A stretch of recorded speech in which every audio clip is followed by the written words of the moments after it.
I didn't know. For a whole year. Right, welcome back. You're watching Global Today, and of course, we are following the story of Trump's day in court as a criminal defendant. What you should know, for the first time in history, former U.S. president has appeared in court as a criminal defendant.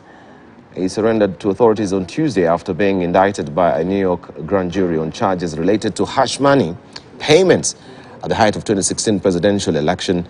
Trump, a 2024 presidential candidate, pleaded not guilty to 34 felony charges in a Manhattan courtroom. He then flew home to Florida and spoke to a crowd of supporters at his home.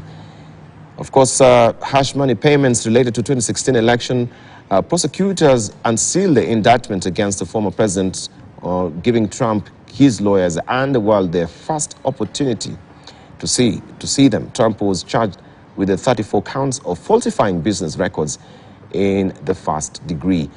Also, Trump was only seen briefly outside the district attorney's office, where he surrendered to authorities and was booked and fingerprinted behind closed doors.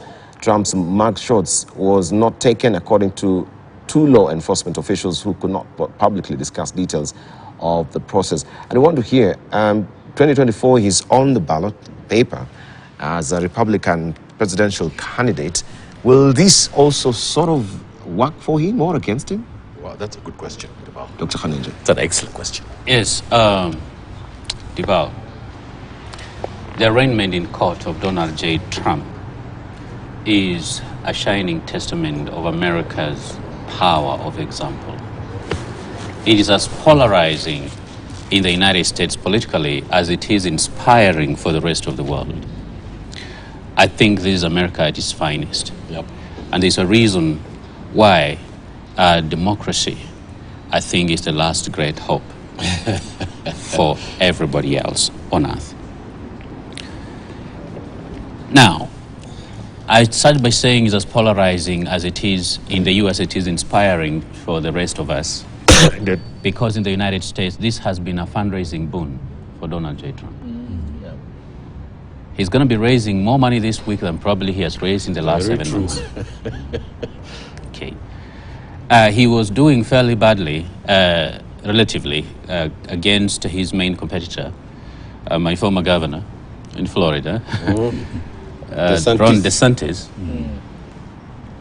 And that has just kind of changed the mathematics. And conservatives in the US think Donald J. Trump represents their worldview. That is how they feel, because he articulates this seething sentiment and discontent and sense of alienation that especially the white males in the United States, whom tend mostly to be rural, are actually been feeling. They feel globalization has not given them the best deal. They feel the rest of the world seems to be invading the borders of the United States and they're not being protected against it. They feel that the US may be giving too much to the rest of the world at its own expense.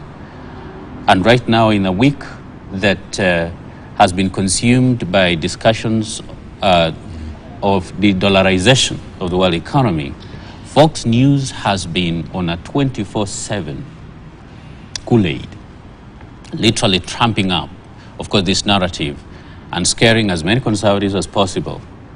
And that, of course, plays into the hands of Donald J. Trump. Now, right now, I think politics stand in the United States, he's ahead among the Republican candidates. And he has the ability to destroy his opponents very easily. Because remember, he already has a constituency that is extremely loyal, almost fanatic, or fanatically so. That's why they ended up doing what they did on January 6th. Now, what does it mean for the upcoming election? Politics is very interesting. And at a time when Americans are hurting at the pump, under the convenience store, do not be surprised that once the election proper begins, or the campaign proper begins, Trump will be doing fairly well. And at the current trajectory, which, especially with the conflict in Ukraine that has raised the prices of gas, is firing or rather inflation, forcing the Federal Reserve to keep printing money it may not bode very well for Democrats, because right now, Joe Biden's polls are not in a very good place. And Americans, believe you or me, they don't vote on foreign affairs. It doesn't matter how many good things you've done. If that would be the case, Jimmy Carter could have been reelected in 1982. Yes. But he lost. They vote on domestic issues. On domestic front, Joe Biden seems not to be doing very, very well. Part of it because of circumstances sometimes beyond his own control. However, if Democrats don't have a strategy, Donald J. Trump, despite yesterday being perhaps his most humiliating moment in the history, where he has always been the one firing people, he has always been the one on top, 2024 might be a very different story.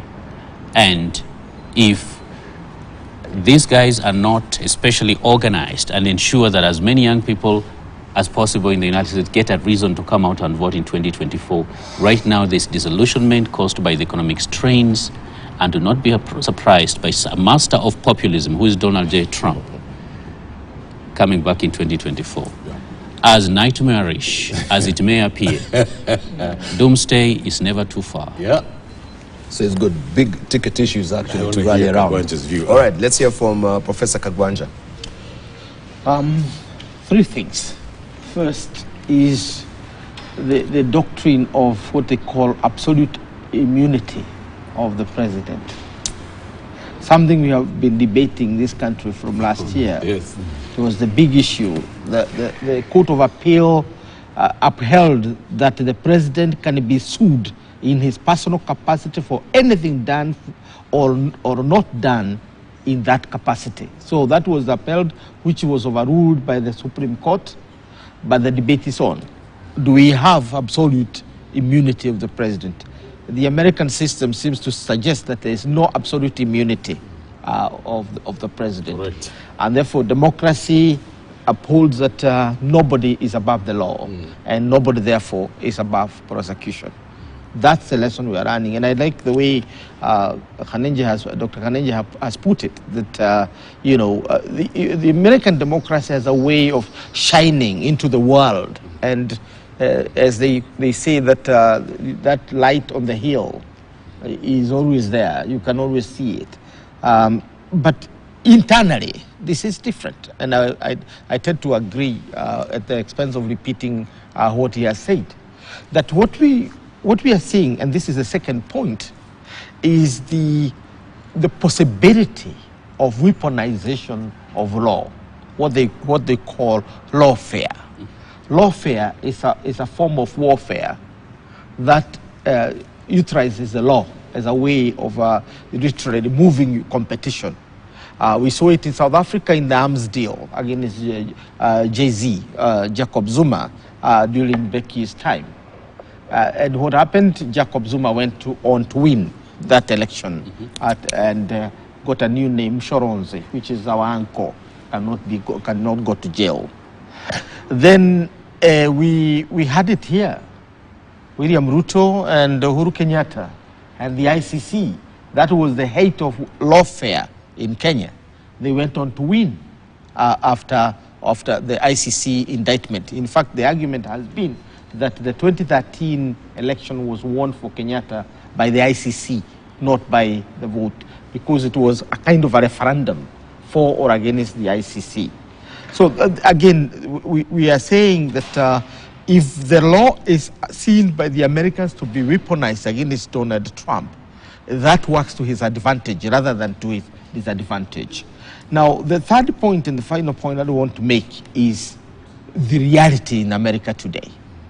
The reality is the white male being impoverished and therefore blaming it on the leadership. And therefore the whiteness is under attack in America, according to them. And if you read Samuel Huntington and his writings towards the end of the day, and remember Samuel Huntington, there's something about Samuel Huntington which is not known by the Africans. He was one of the key advisors to the apartheid regime in South Africa.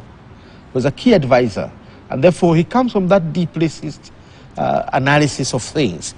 And he's the one who simply said that the end of whiteness in America had come, and the white male, have to fight against the Latinos and against the blacks. Now, here, Trump comes back at a situation that is worse than the way it was before he came to power for the first time. How? We have Biden, who is aging, and maybe will not be strong enough to fight for a second term, maybe, but we have his deputy, who is black. Yes. And the idea of Obama and the Bother discourse, it was horrible. So the specter of a Kamala presidency for the white males and the white dom basically delivers America to Donald Trump. So I vote with Hanenje that Donald Trump has now the highest possibility of being America's next president next year. Bad as it sounds, scary as it is, the reality of the American political matrix delivers this power. And what we might see as doomsday scenarios for Donald Trump might actually be the dawn of his era. The resumption of Donald Trump. Yes, the return. Return of the Mark. We need to wind up on the United States. Let's just move on and see what is happening. I'm going to wind up and then he can wind up. Oh, no.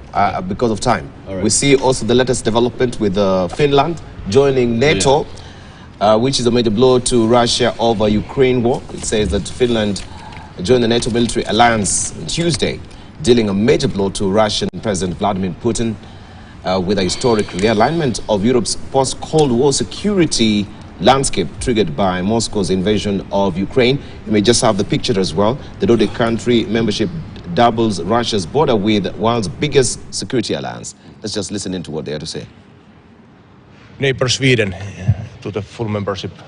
This will make Finland safer and NATO stronger. I feel it's a good thing that Finland is joining NATO. In some ways, I think it will make Finland a safer place, but then again, we don't know what Russia will do, and it's all like a big question for me. I think so.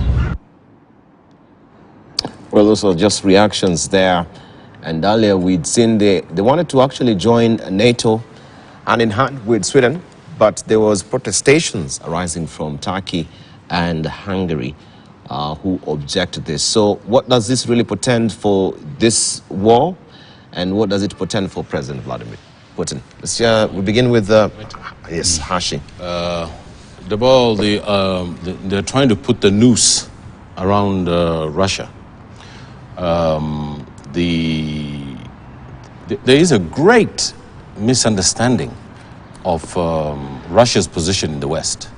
And there is an even greater misunderstanding of the position of the West towards Russia by Mr. Putin himself.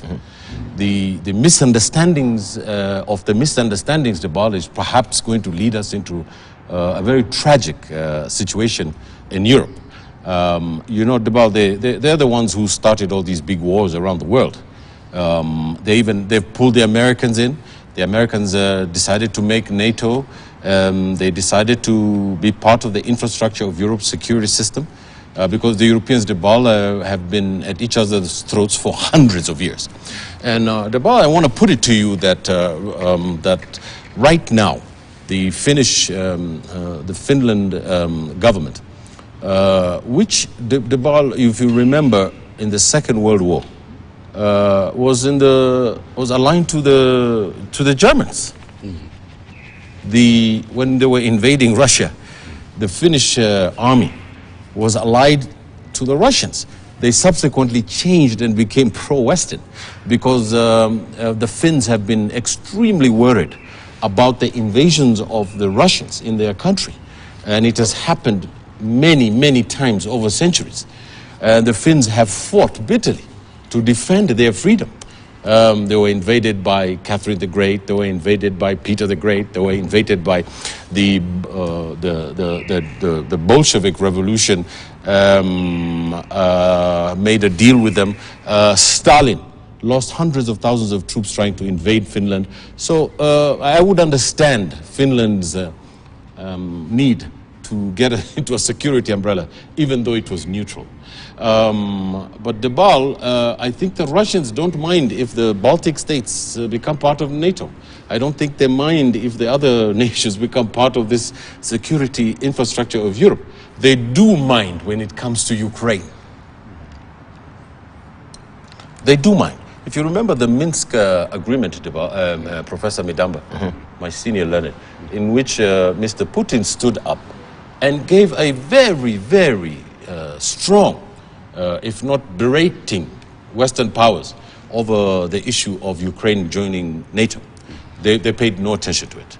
In fact, if you remember, Mr. Yanukovych, who was the president of Ukraine, was overthrown by a popular movement in which the American Undersecretary of State and the ambassador were with the protesters in Kiev saying that Yanukovych should go.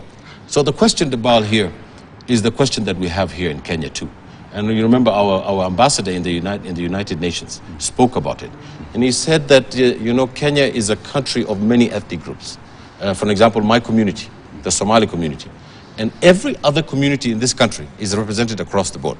Now, if the Somali government decided to invade Garissa tomorrow morning, right, it would be a huge international crisis, because the inviolability of these states in the international law is what we're working on right now. This is the material basis that we have.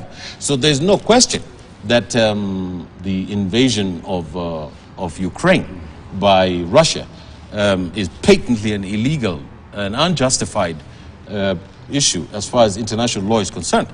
But of course, we in Africa, led by South Africa, for an example, feel that there are extenuating circumstances, if I can use a very grey word. And Professor Midamba is going to disagree with me. But these extenuating circumstances come from a political history of our African continent, in which the most important, most advanced state in sub-Saharan Black Africa, if I can call it that, has invited Mr. Putin. They had military exercises in South Africa, and the United States Congress, actually an African-American congressman, if you saw it the other day, condemned South Africa for having this kind of exercise with the Russians. I put it to you, Debal, that the end of a unipolar world is very close. Thank you. Thank you. I'm inviting you, my colleagues, to watch very closely. One is Putin as step on a live wire. And whatever the final end of this chaos may not go well for the Russian people. Here's the following reason why I'm saying that. One is China and Russia are never closely worked together any time in history. They have quarreled, they've got close to a war. And what is happening, the work that Joe Biden has done is bring Europe together. Europe was basically non-trusting of the US, and Trump did a lot of damage in creating animosity between Europe and America. Europe is together. The Baltic states are joining in as alliance of NATO, which become very powerful. Ukraine is going to be part of NATO in the future. Ukraine is become now much more powerful than when it was when the war started. They know how to use Western technology. They can harm, basically, at this point, Russia cannot fight a conventional war with Europe and win on its own. Here's the point. We're creating an old axis from going back to the Second World War. Germany is rising up. Japan is rising up on the east. Germany has $5 trillion as far as the economy is concerned. Japan has $4 trillion. Russia has only $2 trillion. And so a consistent conventional war, Russia cannot fight. Then you move to the Far East Asia. The United States is charting a team which consists of Australia, consists of Japan, consists of South Korea. India is on the arm, very close, surrounding China. And what's going to happen is China hope was to get Russia and America to fight so Russia can rise up, which is not going to happen. What is going to happen is that Russia is going to remain isolated, and then Chinese, which are playing very, very wise chess game, will not want to be part of that because China economy is directly tied to the West right now. They're doing booming economy, and oil alone will not change that. My expectation is that if Trump, and my hope he will never get to power, Trump will join back with Russia as their friend with Putin, and then now force China. Then we are going to have a very close to a scenario of the doomsday, which is nuclear war. At this point, the only thing that Russia has left is the nuclear arsenal. But the nuclear arsenal, America is developing an incredible system, including all American satellite, in order to force, to face Russia.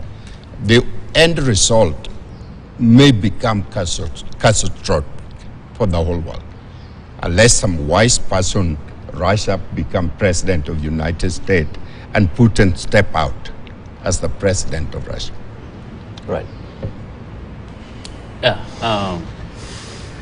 Just want to make sure we're still within time. The conflict in Ukraine, of course, has contributed significantly to Finland. Not just Finland, Sweden also, they would like to become part of NATO. So in terms of NATO expansion, the impact has been exactly the opposite of what probably would have been hoped in Moscow. That has not changed the strategic balance when it comes to the equation of Europe. There is one country, and I insist, only one country, and any objective analyst and observer who's been paying close attention to the history of Europe and the current geopolitics, that cannot afford to lose in the conflict in Ukraine, and that is Russia. It is not a war they can afford to lose. Weapons are made for a reason. Today, there are two red lines for Russia in the last 30 years, Georgia and Ukraine. Part of Russia's engagement, and that doesn't mean I support Russia's illegal intervention into Ukraine, because that's a violation, of course, of territorial integrity and a violation of international law, but was also informed by the fact that there was fear that NATO assets were going to deploy in the Black Sea, which would literally have diminished any defense posture that Moscow would have. It is important to understand that Ukraine is still not part of NATO.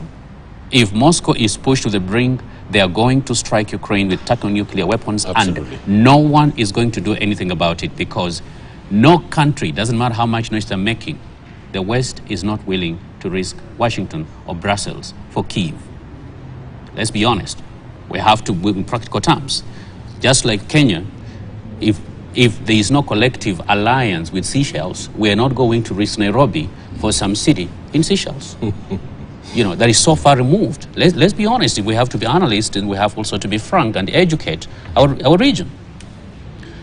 Now, it serves as NATO interest, especially in trying to deplete Russians and try to make sure that Putin's power is as blunted as possible, and perhaps that he's no longer able to perhaps threaten other neighbors. I really don't think, in honest assessment, that Putin's ambitions are going to go beyond Ukraine. There is a reason why when Khrushchev deployed missiles in Cuba, Kennedy threatened to strike because 90 miles away from the United States is changed the strategic balance of forces in the world, which made it vulnerable. Today, as we speak, as Finland joins NATO, Putin deploys nuclear weapons in Belarus. He still wants to maintain a certain edge, and now is scaring Poland even more because, like, well, you're going to do this, now I'm going to move in closer. And so any idea that you're going to do this, you know, you're going to have to forget about it. So I'm going to become even a closer threat, you see. And what we've not been getting in terms of the big picture, because sometimes we like our own echo chambers and the kind of things that we believe. I just came from the Asia-Pacific Security Conference. And the Asia-Pacific Security Conference, there is one thing that was unanimous. African countries were few from the global south represented there, but it was a very, very good and solid, led by literally think tanks from the Indo-Pacific countries, many of them government affiliated. There is a call to change the multilateral arrangement. There is a recognition and a push to recognize the emerging multipolar world, that the rules of the game need to be changed. Part of the perhaps indirect consequence of the Ukrainian conflict is a number of countries are feeling vulnerable to the dominance of the dollar in a way in which it can be used against you, and then you have nothing. You have no response. Or that someone may decide to print out more dollars because perhaps of bad fiscal policies, you know, but then for you, you're not allowed to do that. So there is this discussion among the global south and among the BRICS countries.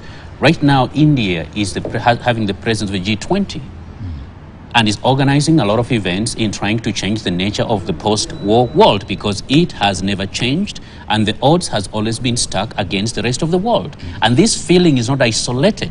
And so if someone our friends in Washington, and we are very good friends, our friends in Brussels, and again, we're very good friends, go back in the silo to listen to the same old music, that music is outdated. They need to start listening to the voices coming from the rest of the world. Because the way this thing is going to end, I can see Ukraine, and I deeply sympathize with them, really, really being destroyed in a significant way. The Russians are going to suffer in the meantime, you know. But no one is actually going to break up Russia based on some of the assumptions, in part because they've actually made, this thing has also made, on the other side, made Putin a lot more popular than he was just about a year ago. Yes. You know, anytime there's a conflict, political leaders tend to also exploit that to increase their power and popularity, you know. And so it's still geographically the largest country in the world, twice the size of the United States. You are not going to occupy it. So what are you going to do with it? One of the things a lot of us have been calling, and especially coming from this kind of space, is people will need to talk. The reactions that has been there from both sides has been hysteria as opposed to reason. People need to start going back to reason. The Minsk agreement, Angela Merkel, who is one of the most powerful and very instrumental, interestingly, she said just the other day that, well, it was meant to give Ukraine a chance to become stronger in case of a conflict. As in, that does not inspire a lot of confidence from those other people who are willing, because they think this thing probably doesn't mean that, you know, Russia was behaving nicely all that time, but that kind of toxicity does not help, and we need to move from hysteria to reason and resolve this conflict if we actually want to avoid a nuclear holocaust, which will disproportionately affect one side of the world. I agree. But even with the Minsk argument also, we saw the chipping away of Crimea. I think it was very rife then. But that was a foregone conclusion at the time. You know, remember immediately, and perhaps you can allow me just 1 minute. And these are things we are uncomfortable to discuss because they tend not to be politically correct. The conflict in Ukraine did not start in last year. Yes. You know, the history of it goes back to the collapse of the Soviet Union. Okay.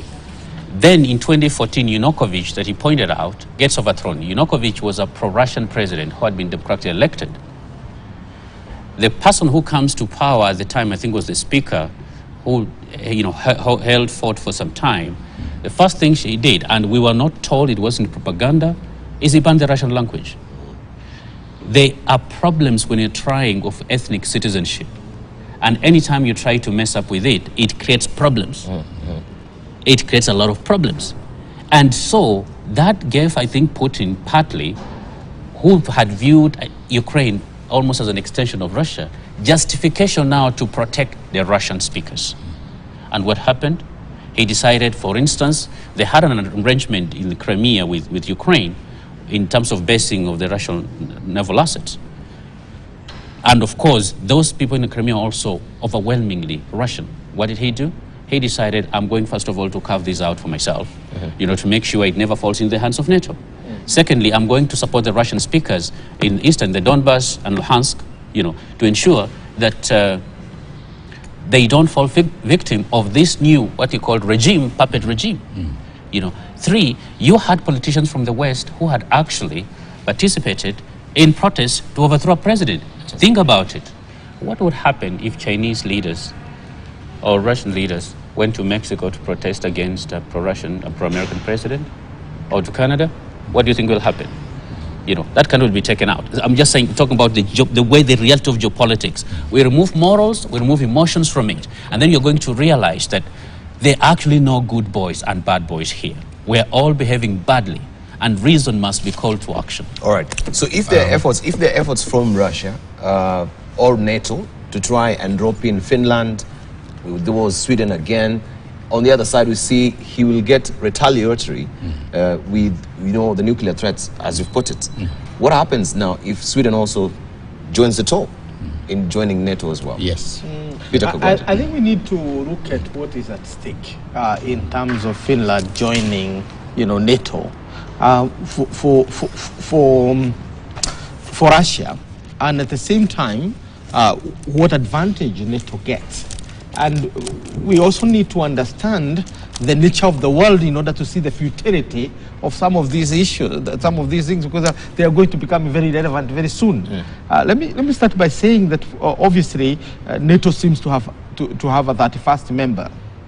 Finland is now becomes the 31st member of NATO.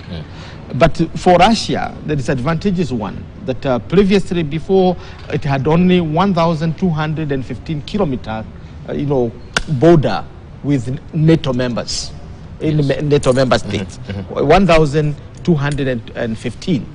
Now, with the joining of Finland, NATO has added 1,300 kilometers on top. Yes. In other words, all that is a war front. So it has more than doubled in terms of the capacity of NATO to wage war against Russia. It's becoming sort of a Golan Heights advantage. Yes, and therefore the Russians are losing what you can call the buffer zone. Yes. And all countries love the buffer zone. That's why we love Jubaland ourselves. Yes. Because we always love buffer zones. And Russia is losing that buffer zone. But beyond that, what is the use of all this? Again, let me go back to the October national security strategy of the United States and its analysis of what is going to happen in the next 10 years. For Biden and the team, they are only capable of thinking concretely about a decade. And according to them, there are only two powers. There's China and themselves. Yes. They're the ones who are now competing. Russia still has capacity because it was a superpower, has this nuclear and other technological capacity. By the way, the NATO calculation was that they are going to finish Russia within months because it's going to exhaust its arsenals. But apparently, its capacity to produce more and more and to do all the bombing, the conventional arms, not the nuclear, is very high. And obviously, Russia can never fall, because if Russia falls, the next one will be China. So China will not allow Russia to fall. They don't agree with the invasion of Ukraine. The Russians don't, the Chinese don't. Yeah.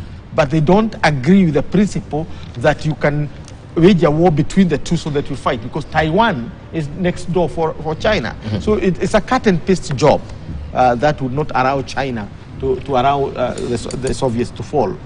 Now, but is this fight, or is the way NATO is organizing things making sense, or is this just some temporary measures that are being taken? First, we have already talked about Donald Trump. If Donald Trump comes to the helm of the United States government, game short. Russia is back. not because it has a superpower capacity to govern the world again. No, Russia will not have that. But when you look at the power, the state of power, who will have power in the world in 2050? Even the United States is far away back. So NATO is going to be very relevant. Listen to this. China will have 58.5 trillion economy by 2050. Wow. India will be the next with 44.1 trillion economy. The third will be the United States with 34.1 trillion economy. Now, the next will be an Asian, Indonesia, which has no imperial ambitions. Then the other one will be Brazil. Brazil has no imperial ambition. Then Russia will come sixth. So you are not dismissing Russia. It is still in the equation. The other one has no imperial ambition, that is Mexico. Japan will be eighth, right? And then you have Germany and the United Kingdom says 9 and 10. The economy is very small. Britain will have 5.4 trillion and Germany will have 6.1 trillion. This is by 2050? By 2050. And therefore, all these NATO organizations and alignment will be basically an alignment of weak powers. China will be able to form a better alliance, if that's the case. India will be the next. So power has actually shifted to the south, effectively. And therefore the North Atlantic will be we'll be talking about the South Atlantic kind of an alliance. We need to wind up so that on it. I know also China right now is having a border conflict with India. Is it the Yangtze? Up in the river. Up in the river as well is trying to chip on that. But aside with that, I think we shall discuss that much later because we need to wind up. But more importantly, even as we're winding up, is the fact that Russia is the president now of the United Nations Security Council, right, with the rotational basis. I just want to hark back earlier, if we may just get that particular clip, where on the Time magazine, I think it was Jeffrey Sonnenfeld and Sergei Chilistria, they had written this article, and they're saying the danger of Russia becoming president of the UN Security Council. That was in March, and they were saying, they were asking a probing question. Can you imagine such bloodthirsty despots as Adolf Hitler, Saddam Hussein, or Pol Pot presiding over the UN Security Council, charged with preserving global peace and harmony? It may read like one, but this is no April Fool's prank. Next month, Russia, now which is this month, and by extension, Vladimir Putin will assume the presidency of the UN Security Council. Non-burglars are not given banks to run, nor are convicted sex offenders given charge of daycare centers. In the same vein, it says, Putin should not be allowed to make a mockery of international diplomacy by becoming the face of global peace as he escalates his unjust invasion of Ukraine with new attacks daily. But of course, they will say that this is a biased. I know. There's something called American exceptionalism, and this is the idea that the Americans have a monopoly on the truth. You cannot create a system and then have the Security Council, which excludes maybe 4 billion other people. And the guy who won the Second World War was included in the Security Council because they captured Berlin. They stopped fascism at its feet, even though there was another form of fascism that Stalin had. But at the end of the day, Debal, I think it is the conundrum that I've always said that the Americans, I marvel at the Americans, have the genius of holding multiple ideas in their head and picking one that they feel is the correct one at any given time. So, Debal, the world now is savvy, as they say, to this, hat that the Americans use. I think that it is astonishing that statement has come. I remember Condoleezza Rice, Debal, speaking about, what's that country where that colonel won the elections? Is it not? It's an oil-producing country in South America. Venezuela. Venezuela, sorry. So I'm sorry, I missed that. So in Venezuela, there was a free, clean election. You know who won? Someone that the Americans did not want. Do you know what Condoleezza Rice said? They had a free and fair elections, but they elected the wrong guy.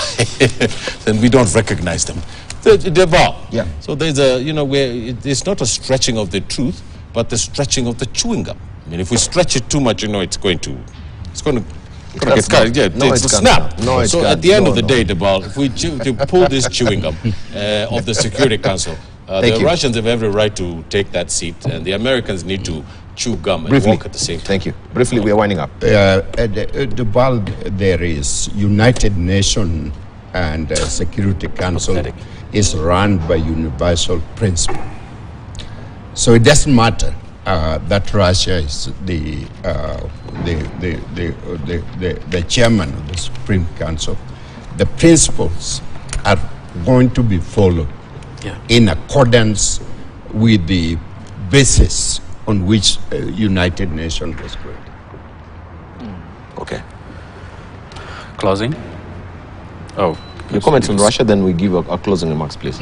Yeah, there is a rotating presidency for the 15 members of the United Nations Security Council. So that question is neither here nor there. We've had countries that should not even be anywhere near the Human Rights Council, for instance, which have had the Human Rights Council, and yet they are number one in violating those rights. So the matter of presidency of the Security Council is a rotating presidency, and the members who are on the Security Council are entitled to it. It's 1 month, and then next month they're going to have another country. So All right. It's let's 1 stop month, the noise. but they're saying they have the real institutional power. Of course, within the UN, chairing all discussions, we know it, controlling the dockets, schedule, and credentialing for all debates, and managing all draft resolutions. It says, in fact, the last time Russia held this rotating Security Council presidency was not coincidentally February 2022. Back then, Russia sought to exploit the Security Council to confuse and mislead the world of its real intentions, and Russia's devious machinations were aimed at impending international support for Ukraine, both leading up to and immediately following the start of invasion of February the 24th. So they took advantage as well. Can I? Yeah, so you can't just say it's a rotational, so it's not a slap on the wrist? No, here's the thing. Nelson Mandela was asked just before he became president. He was in New York. Why, apparently, when he got out of prison, he went to pal around with Fidel Castro and Muammar Gaddafi. And his answer was, the problem with you pundits is that you always think your enemies should be our enemies. So someone's enemy does not mean necessarily the other person's enemy. So the way in which you are, because all countries in the Security Council, especially the permanent members, have exploited that system for good and for bad at different times since 1945. It's the very reason why now you're having a movement pushing towards the reform of the Security Council itself and the United Nations, the way it works. Thank you. Kagwanja, briefly. Well, We're winding up. I think with Russia, I can only say one thing, that because we've spoken a lot, that it's about who is your enemy and who is your friend, and how do you see the world. I think Africa is divided on this. Very many countries see Russia as legitimately fighting the Cold War fights, the continuation of the Warsaw Pact versus NATO Pact. But let me conclude my remarks by coming back home Briefly, to Kenya. briefly. By coming home to Kenya. I think our challenge at this juncture is how to end the cycles of violence and protest and turn them into cycles of self-regeneration as a democracy. That's our our task. And the way to do it is, one, to ensure that we have an inclusive society, an inclusive democracy, aware that we are a nation of nations. Thank you. I've not finished. Just a quick We are one. winding up. We are winding up. We're stuffed for Finally, time we now. need an oversight by a strong opposition, and finally, we need to have a blueprint on how to end extreme poverty. Thank you. Ahmed Rashid, your closing remarks. Jibaldi, I want to just tell the president to reach out, be a statesman. And I could not find any other words except the old spiritual African song that was in the belly of the ships that took slaves to the United States and Brazil. And an Englishman put a hymn to it, and it has now been adopted by the Christian faith.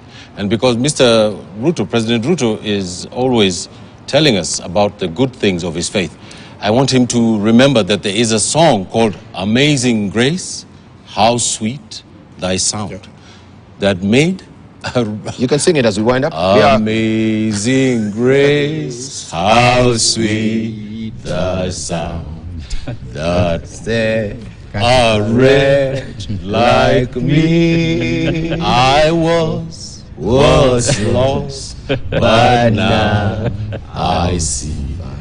Was blind, but now I see. Perfect. Let's just wind it there. Thank you very much for your valid company. No. Let's just wind it from there. Thank you very much with the song you've been watching, Global Today. Not fair. You didn't give me time to close. Oh, you'll open up next time. He sang. After singing, you finished. You finished with the song. Thank you. Thank you very much for your valid company. Amazing grace.